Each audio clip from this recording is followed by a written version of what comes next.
6. marts Madonas rajonā jau tradicionāli zīmīgs ar Latvijas pirmo bruņoto vienību komandiera pulkveža Oskara Kalpika piemiņas pasākumiem, kas notiek pulkveža atduses vietā Madonas rajona Visagala kapsētā, kā arī Oskara Kalpika dzimtajās mājās Ošupes pagasta Liepsalās, pulcējot Nacionālo bruņoto spēku un Jaunsardzes centra pārstāvjus, zemessargus, vietējo skolu audzēkņus un iedzīvotājus. Viens no pulkveža Oskara Kalpika piemiņas pasākumiem jau 16. reizi norisinājās Smeceres Sila biatlona slēpošanas trasē Madonā, kur militarizētajā stafetē pulcējās 60 jaunsargu komandu no Latvijas skolām.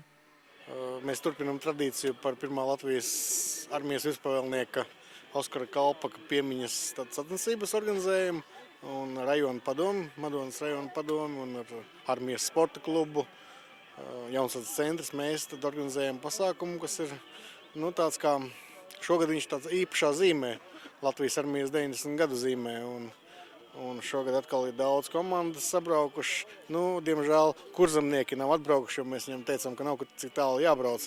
Jo 6. datumā mums ir svinīgais solījums Ērītēs, Saldus rajonā, un viņiem ir pietiekami daudz, ko tur darīt. Šeit tad pamatā Vidzemes un Latgales jaunsargi un skolu jaunatne, kas sacenšās par Kalpika kausu. Uzdevumi ir principā vieni tie paši, kas iepriekšējos gadus, taču ņemot vērā to, ka Smeceres Sila sporta bāze ir katru gadu kļūst skaistāka un komfortablāka, tad dabīgi, ka šie uzdevumi jau jāveic jaunā kvalitātē, jaunā šautuvē, jaunā slēpošanas aplī.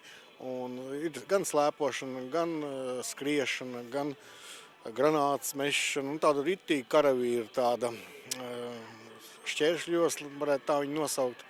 Ja salīdzina citiem gadiem, tad mums otro gadu ir ieroči tādi, kas tiek lietot Latvijas armijā. Nav tur Krievu kalašņikovi ar nolauzu stobru. Un tiešām tas materiālā bāze ir daudz labāka.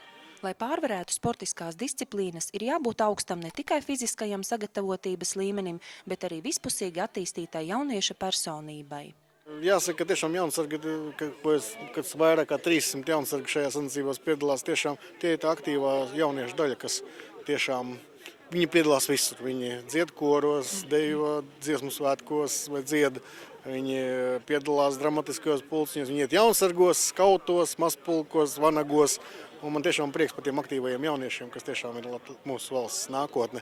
Militarizētā stafete norisinājās 2 vecuma grupās – meitenēm un zēniem, un uz goda piedestāla stājās jaunsargi no Gulbenes, Tilžas, Lejasciema, Vestienas, Pļaviņām, bet visvairāk godalgu izcīnīja Madonas skolu audzēkņi, kuru vidū bija jaunieši, kas jau tagad sasnieguši visaugstākos sasniegumus sportā. Šogad es izcīnīju 3. vietu Eiropas jaunatnes ziemas olimpiādē distanču slēpošanas sprintā. Šīs sacensības notika Polijā. Es viņām tieši gatavojos vienu sezonu, tieši gadu gatavojos. Bet pats neticēju, ka es tik augstu tikšu. Konkurenti bija ļoti stipri. No visas Eiropas, no visām Eiropas valstīm. Startēja mums dalībnieki grupā bija 78. Un par šodienu, kādas bija šodienas sacensības tavā skatījumā? Palīdzēja jau visu sportiskais gars, visi mēs tāds sportiski esam. Bet varēja drusku ātrāk, lielāku atstarpi sataisīt. Man tētis ir Nacionālās bruņotajos spēkos un es arī domāju uz armiju. Faktiski jau neskatoties ne uz ko, jaunieši ir gatavi startam. Ir ieradušies ļoti kuplā skaitā, un jāsaka, tas, kad neskatoties uz visām, kā mēs sakām, valstīm mums ir krīze, šodien ir 60 komandas, ja nemaz 64 pat bija tā, un tikai pa 4 mazāk kā iepriekšējo gadu, tā kā mēs varam tiešām novērtēt kā jauniešu uzņēmību, vēlmi sevi pārbaudīt, tā arī viņu komandieru.